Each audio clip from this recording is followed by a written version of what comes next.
Assalamualaikum warahmatullahi wabarakatuh. Perkenalkan, nama saya Alicia Safirola Rasita dengan NIM G00241128 dari kelompok B3.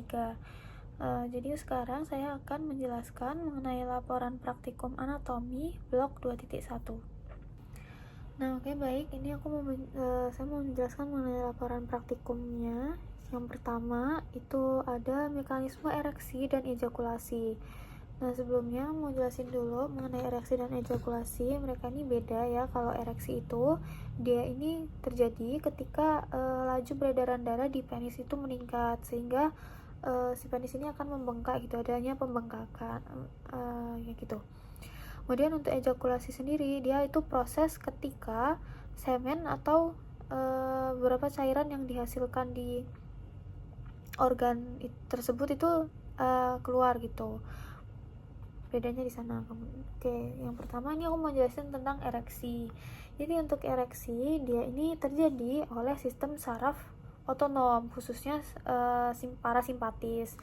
Nah, untuk otonom itu sebenarnya dia akan ada dua, yang simpatis sama parasimpatis gitu. Nah, untuk ereksi itu dari parasimpatis atau terjadi secara tidak sadar gitu.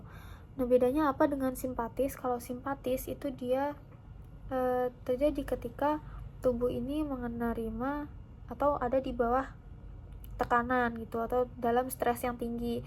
Beda dengan parasimpatis, itu terjadi ketika tubuh itu dalam kondisi rileks gitu. Itu ereksi itu terjadi pada sistem parasimpatis gitu. Terus dia ini dipicu oleh stimulasi mekanoreseptor dan dikirim melalui syaraf otonom. Jadi nanti akan ada stimulasi, kemudian akan dibawa ke otak gitu melalui syaraf otonom. Nah, kemudian dari ereksi yang tadi, setelah adanya stimulasi, akan si syaraf simpatis sakral 2-4 dan sel endotel ini akan melepaskan nitrat oksida atau nitrit oxide atau NO ya gitu, pokoknya dilepasin gitu. Nah, ketika si nitrat oksida atau NO ini dilepaskan, itu akan membuat otot polos anterior penis itu akan mengalami relaksasi. Nah, ketika ototnya direlaksasi, otomatis ada perbedaan dari ukuran atau lebar si ototnya atau si arterinya gitu. Jadi dia mengalami vasodilatasi atau pelebaran pembuluh darah gitu.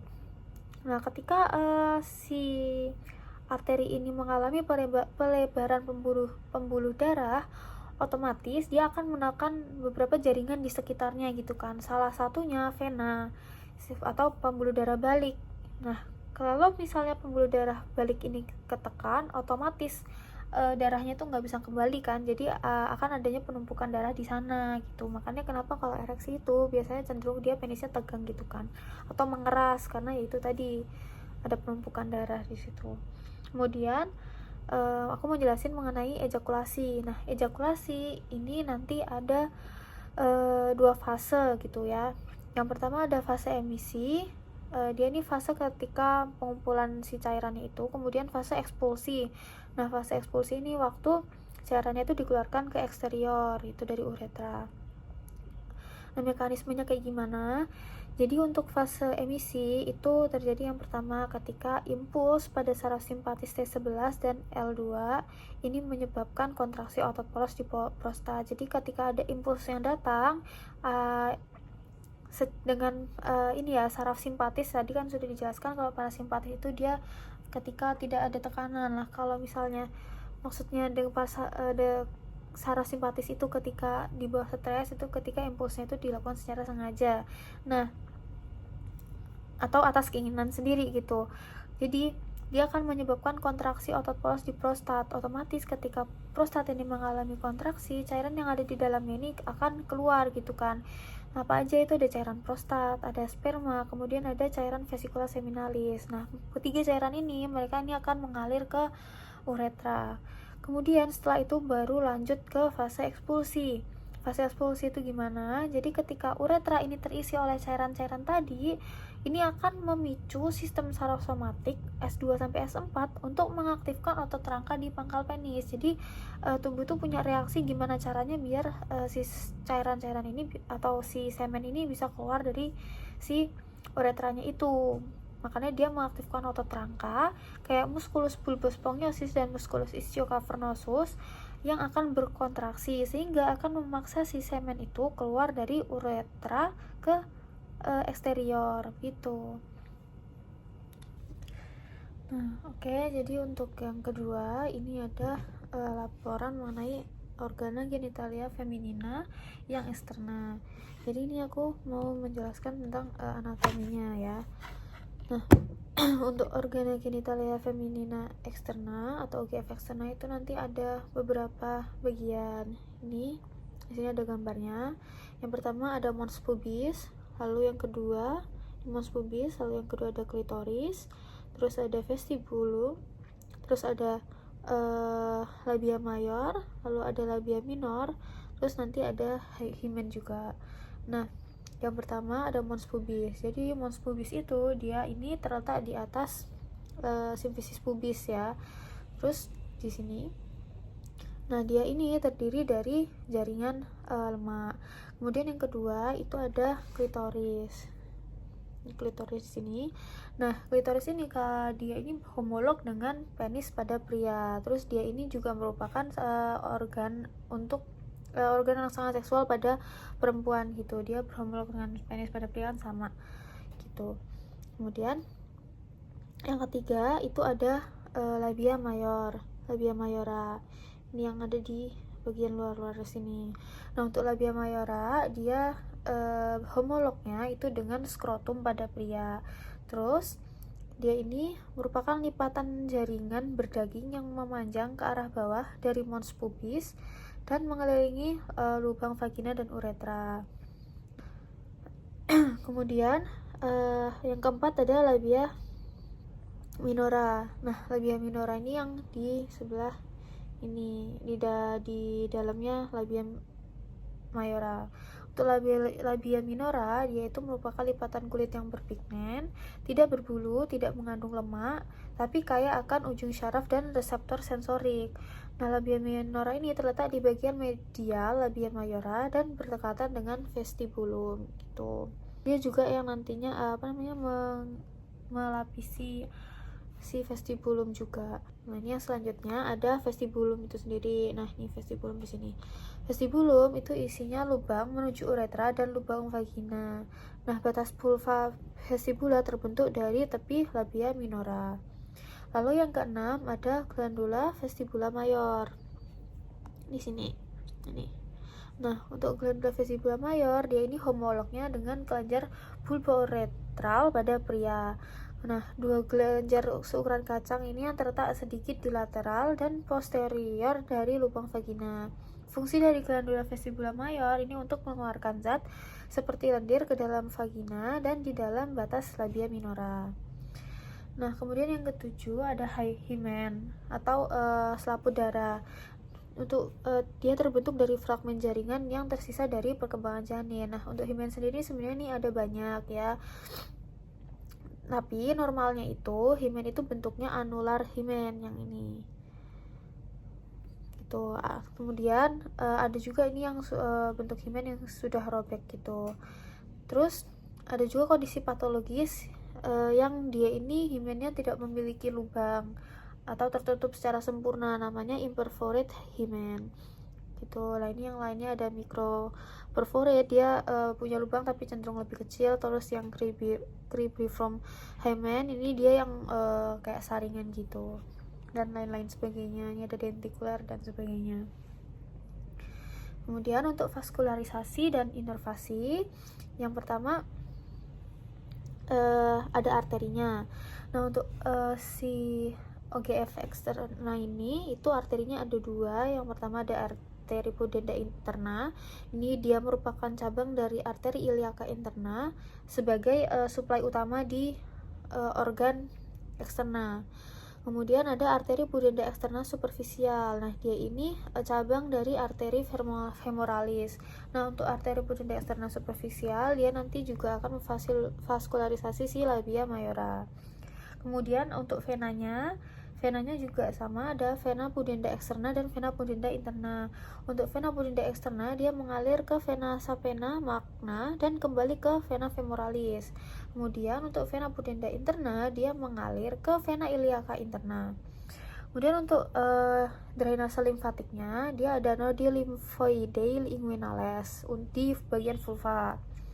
Lalu untuk inervasi, saraf motorik, sensorik, dan simpatis dari nervus pudenda.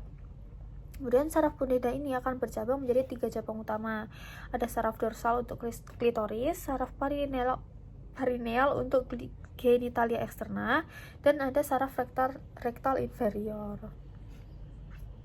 Oke, untuk selanjutnya ada laporan yang ketiga, yaitu REN atau ginjal. Ini saya akan menjelaskan mengenai anatomi dan juga vaskularisasi dan inervasinya. Nah, REN atau ginjal, dia terletak di retroperitoneal pada dinding abdomen posterior dan ditemukan di antara prosesus transversal T12 dan L3.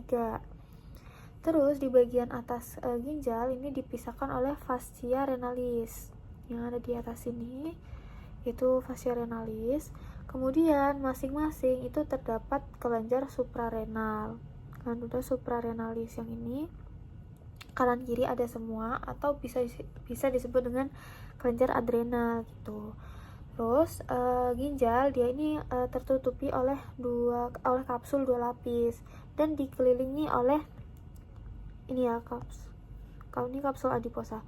Dia dikelilingi oleh lemak perinefrik, fascia gerota, fascia Zuckerkern, terus ada lemak paranefrik. Nah, terus si REN itu dia punya struktur fiksator, dimana si fiksator ini bakal membantu REN untuk tetap ada di tempatnya gitu. Jadi dia nggak jatuh atau dia nggak goyang-goyang gitu. Jadi intinya dia membuat REN tetap ada di tempatnya gitu. Nah, si fiksator ini ada 3, ada fascia renalis, arteri vena renalis, kemudian ada corpus adiposum. Terus aku mau jelasin juga kalau misalnya letak dari ginjal kanan dan kiri itu sebenarnya beda. Untuk yang ginjal yang bagian dekstra, REN dekstra, itu dia lebih turun atau letaknya tuh jauh lebih di bawah dibandingkan yang sinistra. Ini yang pertama alasannya tuh karena struktur penggantungnya sendiri. Jadi kalau struktur penggantung dari REN yang dekstra itu memang dia lebih panjang dibandingkan yang sinistra. Lalu yang kedua, kenapa kok bisa lebih turun? Itu karena yang dekstra itu juga terdorong oleh organ di atasnya, kayak organ hati gitu. Jadi dia terdesak ke bawah gitu.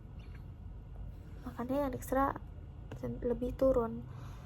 Lanjut, ada vaskularisasi dari si REN. Yang pertama untuk arterinya itu dari arteri renalis, dimana arteri renalis ini dia merupakan cabang dari aorta di bawah arteri mesenterica superior dan memasuki hilum ginjal di L2 atau lembar 2.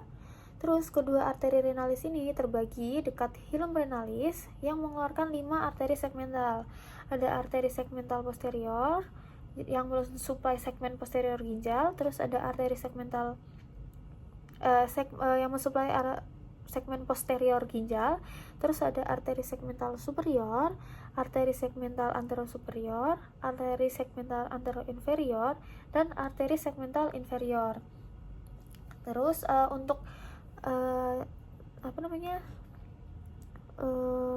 salurannya itu arterinya itu sebenarnya dia dari aorta yang tadi itu ya, kemudian dia masuk ke arteri renalis, kemudian dari arteri renalis dia akan masuk ke si arteri segmentalis yang tadi, kemudian dari arteri segmentalis masuk ke arteri lobaris, dari arteri lobaris dia masuk ke arteri interlobaris, terus masuk ke arteri arcuata, dari arteri arcuata dia ke arteri interlobularis, terus ke arteri eferen, masuk ke ke glomerulus, kemudian baru dia ke arteri eferen.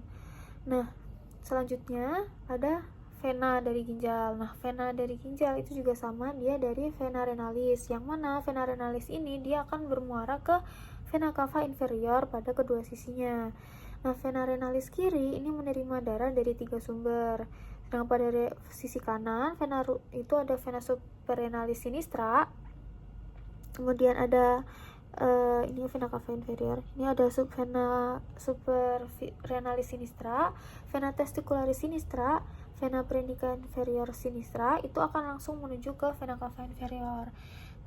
Vena renalis ini sebenarnya juga sama kayak arteri, jadi lanjutannya itu berarti dia dari kalau misalnya dibalik ya, itu dari vena cava inferior dia masuk ke vena renalis gitu, terus dari renalis dia ke langsung ke interlobaris, terus ke arcuata, baru ke interlobularis gitu. Tapi kalau urutannya sebenarnya dari interlobularis ke si vena cava inferior gitu. Kemudian selanjutnya itu ada inervasinya. Nah, ginjal, inervasinya itu melalui plexus saraf ginjal yang terdiri dari serat simpatis dan parasimpatis. Dia ini disuplai oleh serat dari saraf splenic abdominopelvic atau splenici abdominopelvic. Kemudian ini ada 3 saraf, itu ada somatic eferen atau nervus splenici thoracici, terus ada simpatisnya itu nervus splenici mayor dan nervus splenici minor. Terus parasimpatisnya itu diinervasi oleh nervus vagus. Sekian dari saya, terima kasih. Assalamualaikum warahmatullahi wabarakatuh.